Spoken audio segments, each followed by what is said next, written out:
من دھن حتیٰ کہ جان دینے کے لیے تیار ہوتے ہیں. یہ ساری شرائط ہیں جہاد فی سبیل اللہ کی. ظاہر بات ہے کہ وہاں پر تو جو ایک دم حملہ ہو گیا اور روسی فوجی آ گئے تو نہ انتخابوں کا موقع تھا نہ اس کے لیے وقت تھا. وہ لوگ کھڑے ہوئے. یہ جہاد فی سبیل الحریت تھا، آزادی کا جہاد. اور مسلمان جب آزادی کا جہاد کرتا ہے تو وہ بھی جہاد فی سبیل اللہ ہی کی ایک قسم ہے، جائز جہاد ہے، اس میں جان دینا بھی شامل ہے. اگرچہ وہ جو ایک مثبت جہاد فی سبیل اللہ وہ تو ہمیں سیرت صحابہ اور سیرت النبی صلی اللہ علیہ وسلم میں اس کا پورا نقشہ ملتا ہے. ہمارا ایک تو یہ کہ وہ کشش ان کو کھینچ کر لائی. دوسری طرف امریکہ نے وہ یہ چاہتا تھا کہ اسے نظر آ گیا کہ روس سے ایک تو جو بڑا پرانا اکاؤنٹ ہے، یعنی یہ کہ جو ویتنام میں روسیوں کے ہاتھوں شکست کھائی تھی امریکہ نے اور بھاگا تھا وہاں سے، تو گویا کہ اس کا بدلہ لینے کا یہ سنہرا وقت آ گیا ہے. اس سے بھرپور فائدہ اٹھایا جائے. اور یہ کہ اگر ہو سکے تو شاید اس حد تک بھی ان کے خیال میں ہو کہ یو ایس ایس آر کو ختم کر دیا جائے.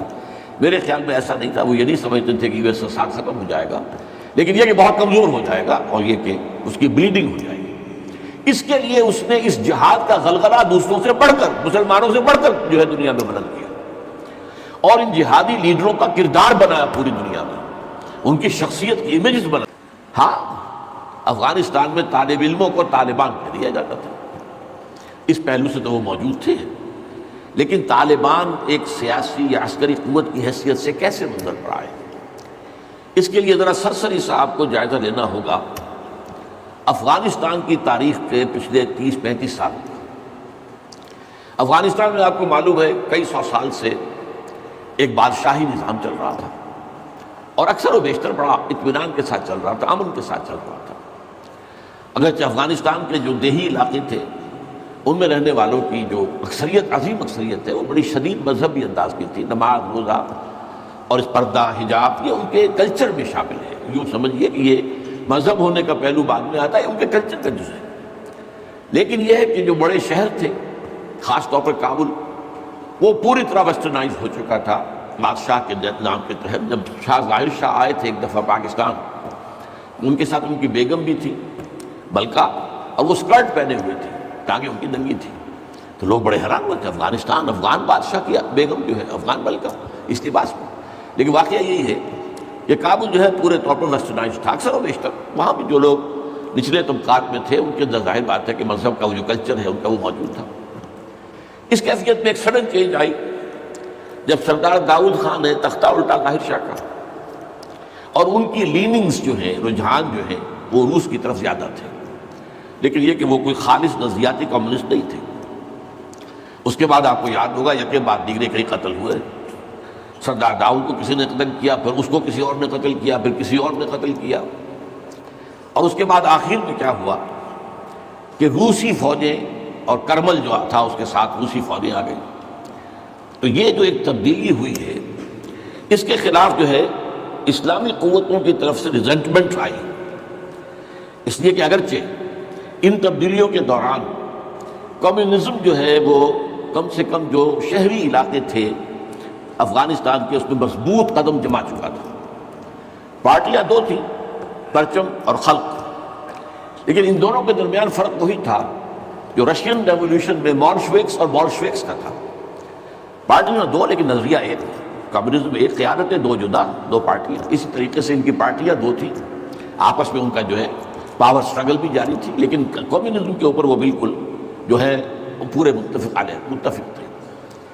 اب یہاں پاکستان میں اس کا جو رد عمل ہوا اس کو سمجھیے، جو بہت صحیح ہوا.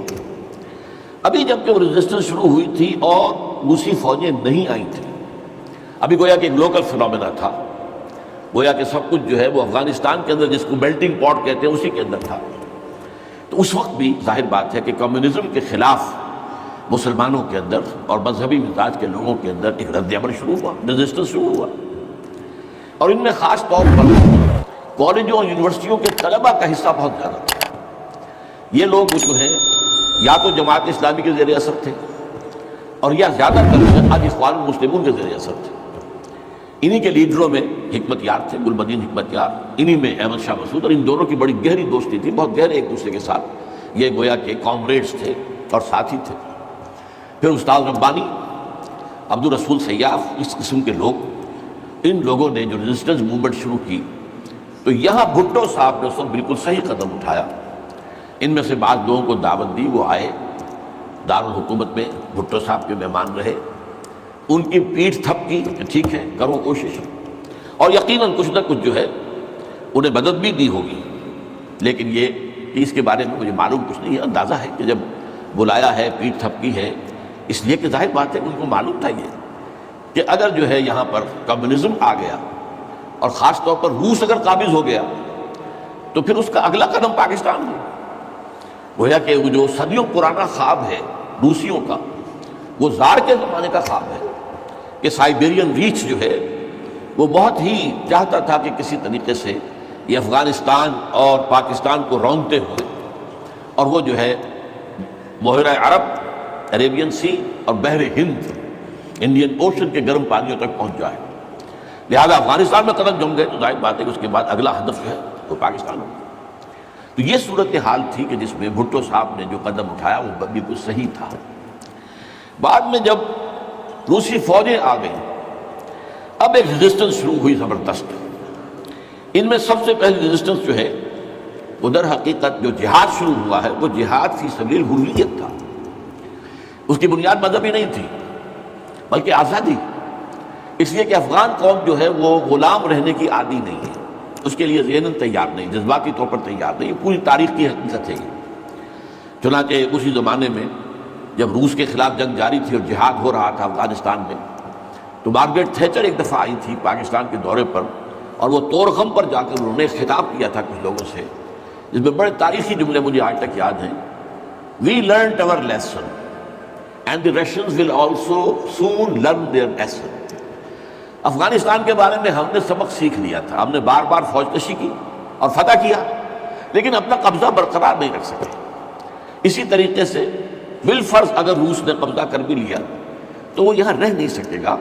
یہ سبق جو ہے ہم نے تو سیکھ لیا ہے، روسی بھی سیکھ لیں گے. بہرحال اس وقت جو صورتحال پیدا ہوئی اس میں ایک فیکٹر جو نیا آیا اس کو ذہن میں رکھیے. اس وقت پورے عالم اسلام میں احیاء اسلام اور نفاذ شریعت کا ایک جذبہ پروان چڑھ رہا تھا. یہ جذبہ شروع ہوا ہے کب؟ جب کہ کولونیل رول کا بستر طے ہونا شروع ہوا. یہ یورپین جو پاورز تھی انہوں نے اپنا بستر رول کرنا شروع کیا. تو جیسے جیسے مسلمان ممالک آزاد ہوئے ان کو یاد آیا، جیسے آدمی کو نیند سے اٹھے تو یاد آیا کہ میں نے کوئی خواب دیکھا تھا.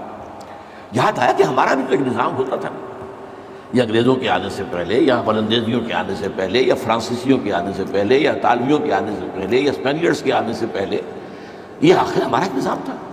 تو اب ہم اس نظام کو دوبارہ قائم کریں. یہ ایک جذبہ تھا، اگرچہ مبہم تھا، واضح نہیں تھا. اور یہ کہ آج کے دور میں اسلامی نظام کیا ہوگا، کیسے ہوگا، اس کے کوئی واضح تصورات نہیں تھے لیکن جذبہ موجود تھا. اسی کو علامہ اقبال نے جو ہے ابلیس کی زبان سے کہلوایا ہے، وہ ابلیس کی مجلس شورا میں، کہ ہے اگر کوئی خطر مجھ کو تو اس امت سے ہے، نہ مجھے جمہوریت سے کوئی اندیشہ ہے. ہم نے خود شاہی کو پہنایا جمہوری لباس، تو ہم نے خود ہی اس کو لباس اڑا دیا ہے شاہی کو اور اسے جمہوریت کا رنگ دے دیا ہے. وہ انڈیویجول ساورنٹی کی بجائے پاپولر ساورنٹی، کلیکٹیو ساورنٹی، وہ شرک جو کا تو ہے، کفر جو کا تو ہے. اور نہ مجھے اشتراکیت سے کوئی اندیشہ ہے. کب ڈرا سکتے ہیں مجھ کو اشتراکی کوچہ گرد؟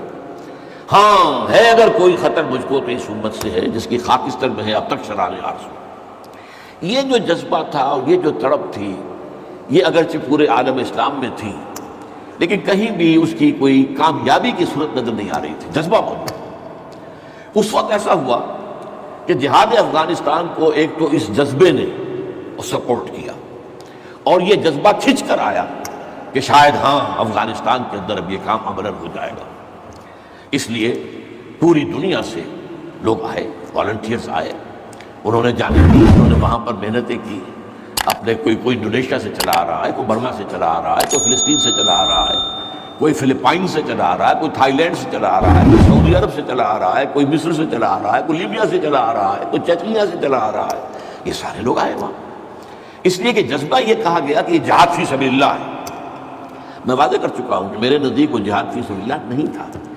جہاد فی سبیل اللہ کی جو شرائط ہیں وہ یہ ہے کہ پہلے دعوت اور اس میں اتمام حجت، پھر جو دعوت کو قبول کرے انہیں منظم کرنا، ڈسپلن آرگنائزیشن میں لانا، ایک امیر کے تابع ہونا، اس سے بیعت کر کے، اور پھر یہ کہ ان کی تربیت، ان کا تزکیہ. تزکیہ یہ ہو کہ دل میں سوائے اللہ کی رضا کے کوئی اور جذبہ باقی نہ رہ جائے. یہ مال و دولت دنیا یہ نہیں، کچھ نہیں، نہ حکومت نہ سیادت، صرف اللہ کا، اللہ کی رضا. اور یہ کہ جذبہ اتنا ابھر آئے کہ تن من دھن حتیٰ کہ جان دینے کے لیے تیار ہو جائے. یہ ساری شرائط ہیں جہاد فی سبیل اللہ کی. ظاہر بات ہے کہ وہاں پر تو جو ایک دم حملہ ہو گیا اور دوسری فوجی آ گئے تو نہ ان کاموں کا موقع تھا نہ اس کے لیے وقت تھا. وہ لوگ کھڑے ہو گئے. یہ جہاد فی سبیل الحریت تھا، آزادی کا جہاد. اور مسلمان جب آزادی کا جہاد کرتا ہے تو وہ بھی جہاد فی سبیل اللہ ہی کی ایک قسم ہے، جائز جہاد ہے، اس میں جان دینا بھی شہادت ہے. اگرچہ وہ جو ایک مثبت جہاد فی سبیل اللہ ہے وہ تو ہمیں سیرت صحابہ اور سیرت النبی صلی اللہ علیہ وسلم میں اس کا پورا نقشہ ملتا ہے. بہرحال ایک تو یہ کہ وہ کشش ان کو کھینچ کر لائی. دوسری طرف امریکہ نے وہ یہ چاہتا تھا کہ اسے نظر آ گیا کہ روس سے ایک تو جو بڑا پرانا اکاؤنٹ ہے، یعنی یہ کہ جو ویتنام میں روسیوں کے ہاتھوں شکست کھائی تھی امریکہ نے اور بھاگا تھا وہاں سے، تو گویا کہ اس کا بدلہ لینے کا یہ سنہرا وقت آ گیا ہے. اس سے بھرپور فائدہ اٹھایا جائے. اور یہ کہ اگر ہو سکے تو شاید اس حد تک بھی ان کے خیال میں ہو کہ یو ایس ایس آر کو ختم کر دیا جائے. میرے خیال میں ایسا نہیں تھا، وہ یہ نہیں سمجھتے تھے کہ یو ایس ایس آر ختم ہو جائے گا، لیکن یہ کہ بہت کمزور ہو جائے گا اور یہ کہ اس کی بلیڈنگ ہو جائے گی. اس کے لیے اس نے اس جہاد کا غلغلہ دوسروں سے بڑھ کر، مسلمانوں سے بڑھ کر جو ہے دنیا میں بلند کیا اور ان جہادی لیڈروں کا کردار بنایا پوری دنیا میں. ان کی شخصیت کی امیجز بنائی. احمد شاہ مسعود کو دی لائن آف پنشیر پوری دنیا کے اندر اس کے بارے میں جو ہے وہ دھاک بٹھائی گئی تاکہ یہ لوگ زیادہ سے زیادہ لوگ آ جائیں، والنٹیئر مل جائیں. ہمارا آدمی تو کوئی نہیں مرے گا، ہم تو پیسے دیں گے اور ہتھیار دیں گے، مریں گے یہ مسلمان مریں گے، چاہے وہ افغان ہیں چاہے باہر سے آنے والے ہیں. تو وہ جو غلغلہ جہاد کا تھا اور اس میں گویا کہ ایک طرح سے امریکہ کے اس ایجنڈے کو نہ جانتے ہوئے نہ سمجھتے ہوئے گویا کہ لا علمی میں جو تقویت پہنچائی وہ ایسے لیڈروں نے جن میں بن لادن بھی ہیں. وہ جہاد کے لیے لوگوں کو کھینچ کھینچ کر علم باری سے لے کر آئے. ان میں عبداللہ ابن عزام بھی تھے شہید رحمۃ اللہ علیہ. انہی میں عمر عبد الرحمن ہے جس وقت امریکہ کی جیل میں پڑے ہوئے. یہ سب لوگ کیا تھے؟ جہاد کے نام پر دنیا سے لوگوں کو لے کر آ رہے تھے اور اس میں گویا کہ نہ جانتے ہوئے ان نوئنگلی وہ امریکہ کے اعلی کار بن گئے تھے. بہرحال اس میں نتیجہ جو نکلا، مجاہدین جب مجاہدین کو فتح ہو گئی، ظاہر بات ہے اس میں دونوں فیکٹرز ذہن میں رکھیے. صرف مجاہدین کی سرفروشی اور جانفشانی نہیں، امریکہ کے ہتھیار نے یقیناً اس میں ایک بڑا ڈیسائسو رول پلے کیا. خصوصاً تازہ ترین ہتھیار اسٹنگر میزائل جسے دنیا جانتی نہیں تھی وہ دے دیا. اور اصل میں جو روسی فوج جو ہے دل برداشتہ ہو کر بھاگی ہے اس میں اسٹنگر میزائل کا بہت بڑا دخل تھا، کیونکہ ان کا سب سے بڑا ہتھیار تھا جو وہ گن شپ ہیلی کاپٹرز لے کر آتے تھے. اور وہ ظاہر بات ہے جہاں پہاڑوں کے اوپر بھی مورچے لگائے ہوئے تھے وہاں ظاہر بات ہے ٹینک تو نہیں پہنچ سکتے تھے، کوئی اور بمباری کرنا مشکل تھا. تو یہ گن شپ بڑے جہازوں سے بہت نیچے آ کر بمباری بھی ممکن نہیں تھی. تو گن شپ ہیلی کاپٹر سے جو بمباری وہ کرتے تھے، فائرنگ کرتے تھے، وہ ان کا سب سے بڑا ہتھیار تھا. اور اس کو بالکل ختم کر کے رکھ دیا اسٹنگر میزائل. کہ میزائل آپ نے داغا ہے تو وہ یہ نہیں ہے کہ ہدف سے اگر نہ لگے ہدف پر تو ادھر ادھر ہو جائے گا، نہیں. جدھر وہ ہدف جائے گا اس کا پیچھا کرے گا، اس کے پیچھے پیچھے جائے گا، جدھر وہ مڑے گا ادھر وہ مڑ جائے گا. دور مال کفر ہے سودار، جیسے وہ کفر جو ہے جو رخ موڑ لے تم بھی رخ موڑ لو، اور وہ تباہ کر دیتا تھا گلسی پہ. تو یہ بہرحال جو بھی شکست ہوئی روس کو اور وہاں سے من چلا گیا، تو اس کے بعد امریکہ بھی فوری طور پر وہاں سے غائب ہو گیا. اس نے مجاہدین کے اندر گروپ بندی، باہمی کشاکش، یہاں تک کہ باہمی دشمنی کے بھی بیج بو دیے تھے. اور اس میں آئی ایس آئی بھی رول اس نے پلے کیا ہے. آئی ایس آئی یہ چاہتی تھی کہ یہاں کوئی ایک مضبوط ایسی حکومت نہ بن جائے کہ جس کو جو ہمارے پھر کنٹرول میں نہ رہے. لہذا آئی ایس آئی والوں کا جو بھی رول ہوگا نہیں صرف پاکستان کے لیے.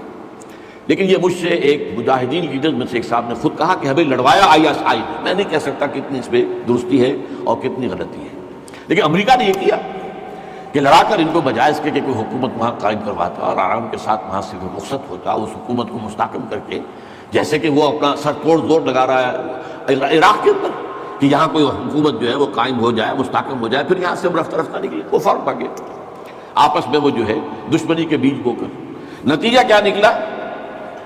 وہ جہاد فی سبیل اللہ، فساد فی سبیل اللہ بدل گیا. وہ تباہی آئی ہے افغانستان پر جو پہلے نہیں آئی تھی، روسیوں کے ہاتھوں نہیں آئی تھی، خاص طور پر کابل میں. اصل تباہی و بربادی جو خانہ جنگی سے آئی ہے۔ اور اس کا ایک اور نتیجہ یہ نکلا کہ مختلف علاقوں میں وارڈ لارڈز نے اپنی چھوٹی چھوٹی حکومت ریاستیں قائم کی۔ وارڈ لارڈز ہتھیار ان کے پاس ہیں، اور وہ ہتھیار جو ہیں اس جنگ کے اندر امریکہ کے کیے ہوئے ان کے پاس بہت کافی جو ہے ابھی موجود تھے، ان کا اسلحہ خانہ تھا، تو اپنے علاقے معین کر لیے۔ اور وہاں یہ ہے کہ انہوں نے ٹیکس لینے شروع کی، جگہ ٹیکس، جو بھی گاڑی گزرے، بس گزرے، کوئی مینی بس گزرے، کوئی ٹیکسی گزرے، ٹیکس دو۔ یہاں سے نکل کر اگلے میں گئے تو وہاں پھر ٹیکس دو، وہاں سے نکل کر اگلے وارڈ لارڈ کا علاقہ گیا وہاں ٹیکس دو۔ اور نہ صرف یہ کہ ٹیکس، بلکہ وہ یہ بھی کہا جاتا ہے کہ وہ خوبصورت عورتوں کو بھی اتار لیتے تھے اور خوبصورت لڑکوں کو بھی اتار لیتے تھے۔ یہ جو صورتحال تھی، اس سے افغان لوگوں کا کہ ناک میں دم، سب پریشان ہو۔ اچھا، یہ جو میں نے کہا ہے کہ یہ امریکہ نے جو مجاہدین کی قیادت تھی اسے آپس میں لڑا کر پھر یہاں سے بھاگ جانے کے اندر غافل سمجھی، اس کی وجہ یہ تھی امریکہ کو اندیشہ تھا کہ یہ لوگ پڑھے لکھے جدید تعلیم یافتہ ہیں، یہ انجینئرز ہیں، گلبدین حکمت یار، احمد شاہ مسعود، استاد ربانی بڑے عالم ہیں، فاضل ہیں، عبدالرسول سیاب الازہر کے پڑھے ہوئے تھے، اسی طریقے سے صبغت اللہ جو ہیں وہ بھی بڑے عالم آدمی تھے اور پڑھے لکھے آدمی تھے، جدید تعلیم یافتہ بھی اور قدیم علم یافتہ بھی۔ تو اس اعتبار سے انہیں اندیشہ تھا ان لوگوں کی حکومت بن گئی اگر تو یہ ایک ماڈرن اسلامک اسٹیٹ بنا دیں گے، اور یہ وہ شے ہے جو ہمارے لیے سب سے زیادہ خطرناک، سب سے زیادہ ناپسندیدہ معاملہ ہوگا، اس لیے کہ اگر واقعی طرح کی ماڈرن اسلامک اسٹیٹ وجود میں آ گئی تو ہمارے نظام کا خاتمہ ہو جائے۔ وہ تو یہ کہ سورج طلوع ہوتا ہے تو تاریکی تو جائے گی، رات کو تو جانا ہی جانا ہے، وہ تو جب تک سورج طلوع نہیں ہوتا رات کی تاریکی ہے، یہ انہیں اندازہ تھا خود۔ بہرحال اس لیے انہوں نے خاص طور پر ان کو آپس میں لڑایا بھی۔ اس کے بعد یہ ہے کہ جب افغانستان کے لوگوں کے ناک میں دم آ گیا تو اب یہ ایک مرد مجاہد ملا عمر کھڑا ہوا، وہ کوئی بڑا عالم دین نہیں بلکہ پوری طرح جو ہے وہ تعلیم یافتہ بھی نہیں ہے عربی مدارس وغیرہ سے، اور ان کے ساتھ عربی مدارس کے طلباء طالبان وہ کچھ کھڑے ہو گئے کمر کس لیے کہ اب یہاں کسی طرح امن قائم کیا جائے۔ یہ پکار ایسی تھی کہ جو گویا کہ افغانوں کے دل کی پکار تھی، تنگ آئے ہوئے تھے ان وار لارڈ سے اور ان کے مظالم سے اور ان کے استحصال سے، لہذا وہ جہاں گئے ان کا استقبال ہوا۔ بہت سے لوگوں نے اپنے ہتھیار ان کے حوالے کر دیے، یہاں تک کہ گلبدین حکمت یار جو بالکل کابل کے پاس پڑا ہوا تھا اپنی فوجیں لے کر، اور گویا کہ وہ کسی فائنل اسالٹ کی تیاری میں تھا، جب یہ آئے ہیں تو اس نے راستہ دے دیا اور خود پیچھے ہٹ گیا۔ اس طریقے سے یوں سمجھیے کہ در حقیقت افغانستان میں ان طالبان کی حکومت جو ہے یہ گاڈ گیون ہے۔ وہ جو ایک شعر ہے کہ خود بخود تیار ہے پکے ہوئے پھل کی طرح، دیکھیے گرتا ہے آخر کس کی جھولی میں فرنگ۔ تو یہ حالات نے اس درجے صورت اختیار کر لی تھی کہ یہ طالبان کو کوئی ریزسٹنس نہیں ملی اور ان کی جو ہے ایک حکومت قائم ہو گئی، بلکہ یہ گویا کہ اللہ تعالیٰ کی جو ہے حکمت کا ایک ظہور ہوا ہے۔ اس میں امریکہ نے اور امریکہ کے کہنے پر پاکستان نے، سعودی عرب نے، امارات نے طالبان کو سپورٹ کیا۔ بے نظیر کی حکومت تھی، کہاں بے نظیر جیسے سیکولر ذہن کی اور آزاد خیال قسم کی عورت، کہاں طالبان مولوی ملاٹے ان کے خیال کے مطابق۔ سعودی عرب نے امریکہ کے حکم سے مدد دی، امارات نے مدد دی، پاکستان نے تسلیم کر لیا، سعودی عرب نے تسلیم کر لیا اور امارات نے تسلیم کر لیا۔ ان کی جو ہے ایمبیسیڈرز وہ آ کر یہاں بیٹھ گئے۔ اس کی وجہ کیا ہے؟ امریکہ سمجھتا تھا یہ ٹھیک ہے، یہ ملا ملاٹے ہیں، انہیں کوئی دنیا کا کوئی علم ہے نہیں، یہ جانتے ہی نہیں، لہذا ان سے کھیلنا آسان ہے، انہیں ہم اپنی انگلیوں پر نچائیں گے، ان کو کٹ پتلی بنا لیں گے۔ اس پہلو سے انہوں نے کہا کہ یہ اچھا ہے، یہ لوگ اگر آ جائیں تو ٹھیک ہے، وہ خطرہ نہیں ہے کہ یہاں کوئی ایک ایسا اسلامی نظام سامنے آ جائے جو جدید دنیا کے تمام تصورات اور تقاضوں کو بھی پورا کرتا ہو اور کتاب و سنت کے تقاضوں کو بھی پورا کرتا ہو، اس کا کوئی اندیشہ نہیں ہے، لہذا انہیں مدد دی۔ لیکن ہوا کیا؟ دو کام ایسے ہوئے ہیں کہ ایک تو افغانستان کے 90% علاقے پر قبضہ جو ہوا تو امن، کلی امن، چوری ختم، ڈکیتی ختم، زنا بالجبر ختم، زنا ختم۔ تو اب آنکھیں کھل گئی امریکہ کی، یہ کیا ہو رہا؟ اور ملا عمر کے ایک حکم پر پاپی کی کاشت زیرو۔ اب یہ ہے کہ کفر کے ایوانوں میں پوری دنیا میں خطرے کی گھنٹیاں بجی۔ یہ معاملہ کیا ہے؟ نارادہ عشق کہ خونی جگرے پیدا شد، حسن لرزید کہ صاحب نظرے پیدا شد۔ یہ تو ہم جس سے ڈر رہے تھے، جس کا ہمیں خوف سامنے اندیشہ تھا، وہ تو حقیقت سامنے آ رہی ہے۔ ابھی تو پورا نظام کی کوئی بات نہیں ہے، ابھی تو انہوں نے چند سزائیں نافذ کی ہیں، اس سے زیادہ تو ابھی ان کا کانسیپٹ بھی کوئی نظر نہیں آیا۔ ہم خود جب گئے ہیں وہاں پر، میں ایک وفد لے کر گیا ہوں، تو نہ ان کے ذہن میں کوئی سیاسی نظام کا کوئی واضح تصور تھا، نہ میں نے ان سے پوچھا آپ کی کوئی پارلیمنٹ مجلس شورا مجلس سے ملی کہ نہیں کوئی نہیں ہے، نہ کوئی معاشی نظام کا ان کے سامنے نقشہ تھا۔ میں نے پوچھا کہ آپ کے یہاں بینک ہیں کہ نہیں ہے، میں نے کہا آپ اپنا پیسہ کہاں رکھتے ہیں، ہمارے پاس پیسہ ہے ہی نہیں۔ مطلب یہ کہ یہ کوئی نظام کی بات تھی نہیں، لیکن یہ کہ چوری کا ہاتھ کاٹنا، زنا کی سزا دینا، رجم کرنا، قتل کے بدلے قتل علی الاعلان میدان کے اندر، اور سر جو ہے قلم کرنا یا سینے کے اندر۔ ایک صاحب نے جو کہ آئی وٹنس تھے، انہوں نے دیکھا تھا کہ ایک شخص نے ایک دوسرے شخص کو قتل کیا سینے میں خنجر بھونک کر، اب اس کو پکڑ کر رسیوں سے باندھ کر لا کے ڈال دیا گیا اسٹیڈیم کے اندر، اور ٹھٹ لگے ہوئے لوگوں کے دیکھ رہے ہیں، اور اس کی بیوی سے، مقتول کی بیوی کے ہاتھ میں خنجر دے کر کہا گیا بھونکو اس کے اس کے سینے کے اندر، اس نے کیا۔ اب یہ جو مناظر ہیں، ان کو دیکھنے کے بعد کیا کہیں کوئی جرم رہ جائے؟ جیسے کہ اس سے پہلے بھی تھا معاملہ دنیا کے سامنے کہ سعودی عرب جو ہے وہ کرائم فری ایک معاشرہ بن گیا تھا جب سے وہاں پر اسلامی جو حدود اور تعزیرات نافذ ہوئی۔ یہ معاملہ انہوں نے دیکھ لیا کہ یہ تو ہو گیا، تو اس اعتبار سے ان کو جو ہے اب بڑی شدید خطرے کی بات ہوئی۔ البتہ یہ ضرور نوٹ کر لیجئے کہ اس ابتدائی عرصے میں طالبان سے کچھ غلطیاں بھی ہوئی۔ پہلی بات تو یہ کہ نہ ان کی کوئی تعلیم ہوئی تھی، نہ تربیت ہوئی تھی، نہ تنظیم ہوئی تھی، نہ کوئی ڈسپلن قائم تھا، یہ تو موب تھا، لہذا ان سے بڑی بڑی غلطیاں ہوئی۔ مثلا مزار شریف میں ایران کے سفارت خانے پر حملہ کیا، سفارتکاروں کو قتل کر دیا۔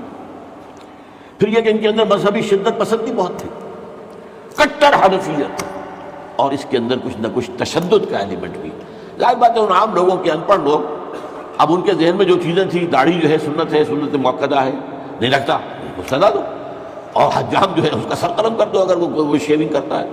اسی طریقے سے پردے کا شدت کے ساتھ نفاذ کیا گیا، عورتیں باہر کیوں نکلیں، اپنے گھروں میں رہو، یا یہ کہ پورا برقع لے کر نکلو، جو بھی آپ کے ہاں دنیا بھر میں شٹل کاک جس کو کہتے ہیں، وہ جو ایک خیمے کی شکل میں ہوتا ہے، تو وہ تو اس حوالے سے تشدد پسندی بھی ہوئی ہے، اور کچھ غلطیاں بھی ہوئی ہیں، کچھ زیادتیاں بھی ہوئی ہیں، اور کچھ انتہائی تنگ نظر مذہبیت بھی ہوا۔ یہ حقائق ہیں جو ہمیں ماننے پڑیں گے۔ اب جب پوری دنیا کے اندر یہ خطرے کی گھنٹیاں بج گئیں عالم کفر کے اندر کہ نارض عشق کہ خونی جگر پیدا شد، وہ تو آ گیا، خونی جگر رکھنے والا وہ تو سامنے آ گیا، وہ خطرہ جس سے اب ڈر رہے تھے، کہاں رہے تھے۔ اس لیے کہ آپ کو معلوم ہے کہ جب USSR کا خاتمہ ہوا ہے اور اس کے بعد جو ہے نیٹو کو اثر نو آرگنائز کرنے کی باتیں شروع ہوئیں، توسیع کی شروع ہوئی، تو کسی سے نے پوچھا نیٹو چیف سے، گورنر ان چیف سے، کہ اب آپ کس کے لیے، آپ کا جو دشمن تھا جس کے لیے آپ نے سارے دھندے بنائے تھے، سیٹو بھی تھا، سینٹو بھی تھا، اور نیٹو بھی تھا، اور سب سے بڑا معاملہ نیٹو کا تھا، تو اب تو تمہارا وہ دشمن ختم ہو گیا، تمہارے سامنے، تمہارے گھٹنوں میں، تمہارے قدموں میں پڑا ہوا ہے، تم سے مدد کی بھیک مانگ رہا ہے، تو تمہیں کیا خوف ہے؟ تو انہوں نے کہا ہمیں اب اسلامک فنڈامنٹلزم کا خطرہ، اس کے لیے گویا کہ they started to gird up their loins، اپنی جو ہے کمر کسنے کے لیے انہوں نے پروگرام بنا لیا۔ اور اس کے لیے نوٹ کیجئے 9/11 کا حادثہ فاجعہ خود کروایا، یہ ثابت شدہ حقیقت ہے اس وقت۔ اس میں طالبان کا تو خیر 0% بھی کوئی امکان نہیں، اس میں القاعدہ کا بھی کوئی حصہ نہیں۔ یہ ضرور معلوم ہوتا ہے کہ ان میں جن لوگوں کو انہوں نے اپنے آگے رکھ لیا تھا دنیا کو دکھانے کے لیے، کچھ نوجوان قسم کے جو پائلٹس تھے جنہوں نے چھوٹے چھوٹے جہازوں پر، چڑیوں جیسے جہازوں پر تربیت حاصل کی تھی، دکھانے کے لیے انہوں نے کیا ہے، ان میں سے کسی کا تعلق غالباً کوئی تعلق تھا جو کہ اسامہ ابن لادن کے ساتھ، جس پر کہ ان کو اس نے یہ کہہ دیا تھا کہ عنقریب ایک بہت بڑا واقعہ ہوگا، بس اس حد تک بات صحیح ہے، باقی قطعاً کوئی نہ اسامہ ابن لادن کا حصہ۔ یہ کروایا موساد نے، نیو کونز نے، CIA نے۔ کیوں کروایا؟ اس لیے کہ ان کے سامنے اب افغانستان کے اندر ایک بہت بڑی فوج کشی کرنے کے لیے ایک بہت بڑی طاقت کی ضرورت ہے، اور یہ بہت بڑی طاقت جو ہے اس کے لیے امریکہ کا جو پبلک اوپینین ہے تیار نہیں ہوگا جب تک کہ اتنا بڑا کوئی حادثہ نہ ہو جائے، اور دنیا کی بھی بڑی کولیشن نہیں بنے گی جب تک کہ اتنا بڑا کوئی حادثہ نہ ہو جائے۔ یہ انہوں نے خود کرایا، اس لیے کہ اس سے پہلے ایک اور بات جو ہے وہ بیچ میں آ گئی ہے، لیکن میں بیان کر دوں کہ یہ تو 90s کے اندر، لیٹ 90s میں بات ہو گئی تھی کہ امریکہ میں جو ٹاپ کے تھنک ٹینکس تھے وہ سوچ رہے تھے کہ 21ویں صدی میں امریکہ اس گلوب کی سپریم سپر پاور کیسے رہے، اپنی اس پوزیشن کو جو حاصل ہو گئی ہے اس وقت اور بھی مضبوط کرے. ابھی رشیا اور چائنا تو اس کے دائرۂ اقتدار سے باہر ہے, ابھی بھارت بھی تقریباً باہر ہے, لیکن آگے بڑھا کر گلوبل پوری طرح, اور کیسے ہوئی ہے کہ اسے برقرار کیسے رکھے. تو اس پر ان کے تھنک ٹینکس تھے, اور اسی پر ان کا ایک مقالہ شائع ہوا تھا, امریکہ نیڈز اے پرل ہاربر. امریکہ کو ایک پرل ہاربر جیسے واقعے کی ضرورت ہے. اب یہ تاریخی بات سمجھ لیجئے, امریکہ دوسری عالمگیر جنگ تک, سیکنڈ ورلڈ وار تک, انٹرنیشنل معاملات میں کبھی آیا ہی نہیں تھا. وہ تو بڑے آرام سے تھا, دو اوشنز کے درمیان, ادھر اٹلانٹک ہے ادھر پیسیفک ہے. ظاہر بات ہے کہ قریب کوئی دشمن ہے ہی نہیں, لہذا اسے تو اپنا معیار زندگی بہتر بناؤ, اپنے حالات بہتر بناؤ, اپنے انوائرمنٹس بہتر بناؤ, اپنا یہ کرو اپنا وہ کرو, بس. سیکنڈ ورلڈ وار میں بڑی شدید ضرورت پیدا ہوئی الائز کو, جب جرمنی اور جاپان جو ہے بھرکس نکال رہے تھے کہ کسی طرح امریکہ کو آمادہ کیا جائے. چرچل بھی گیا, اس نے بھی خوشامدی کی, یہ بھی کہا جان لو اگر ہم ختم ہو گئے تو نیکسٹ باری تمہاری ہوگی, پھر یہ نازی جو ہے تمہیں چھوڑے گی نہیں. پھر بھی وہاں کی پبلک اوپینین جو ہے موبلائز ہونے کو تیار نہیں تھی. اب اس کے اوپر ایک کام یہ ہو گیا, جاپانیوں نے بہت بڑا بلنڈر کیا. پرل ہاربر پر, ایک بہت دور دراز کی وہ بندرگاہ تھی جہاں امریکہ کا ایک بہت بڑا جو نیوی کا بیس تھا, اچانک اس پر حملہ کیا. بے شمار ان کے جہاز جو ہے غرق کر دیے, بے شمار لوگ مارے گئے, اور تو بے شمار لوگ جو ہیں وہ زخمی ہوئے یا یہ کہ محصور ہوئے. اس پر غصہ چڑھا ہے امریکہ کو, اور وہ سویا ہوا شیر جاگا, اور اس پر پھر وہ سیکنڈ ورلڈ وار میں آیا. جب ظاہر بات ہے کہ جرمنی کو شکست اسی نے دی ہے, اور یہ ہے کہ اسی کی فوجیں تھی کہ جو اتری ہیں نارمنڈی کے ساحل کے اوپر, اور اس کے بعد جو ہے پاسا پلٹا جنگ کا.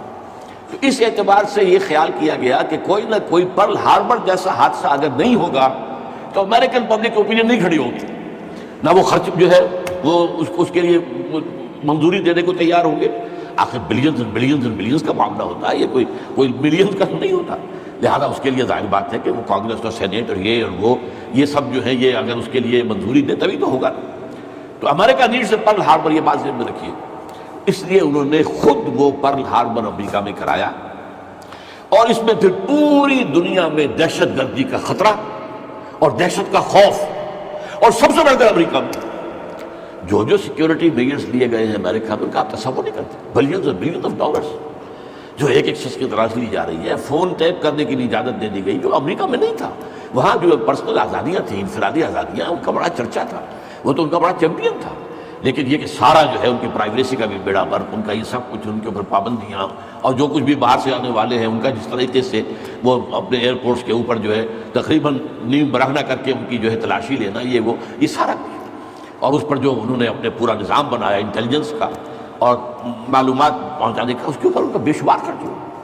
بہرحال اس میں عیسائیوں کی صلیبی جنگ کا جذبہ بھی شامل کر دیا گیا. ایک امریکہ کی سپریم سول, سپریم پاور اور ارتھ ہونے کا مقصد. نمبر 2, صلیبی جنگ کا جذبہ سویا ہوا, اسے بھی جگایا. یہ بش نے بھی کہا تھا, لیکن بعد میں اس نے کہا غلطی ہو گئی, اس نے لفظ واپس لیا تھا, کروسیڈ. لیکن یہ ہے کہ فلاڈلفیا, یہ جو امریکہ کا ایک اہم شہر ہے, وہاں سے ایک شائع ہوتا ہے ماہنامہ فلاڈلفیا ٹرمپٹ. اس کے مدیر نے, یہ پروٹیسٹنٹس کا ہے, اور جو ایونجلسٹ کہلاتے ہیں وہاں پر, جو کہ خاص طور پر پرچارک ہیں انجیل کے, یہ ان کا رسالہ ہے. اور انہوں نے یہ لکھ دیا تھا, یہ میں نے اپنے 2 کتابوں میں کور پر شائع کیا ہوا ہے, وہ بہت خوبصورت, کہ ڈوم آف دی راک جو ہے, جو گنبد سقرا ہے, تو اس کے اوپر جو ہے بڑا خوبصورت تصویر دے کر, many people think that crusades are a thing of the past, over forever, but they are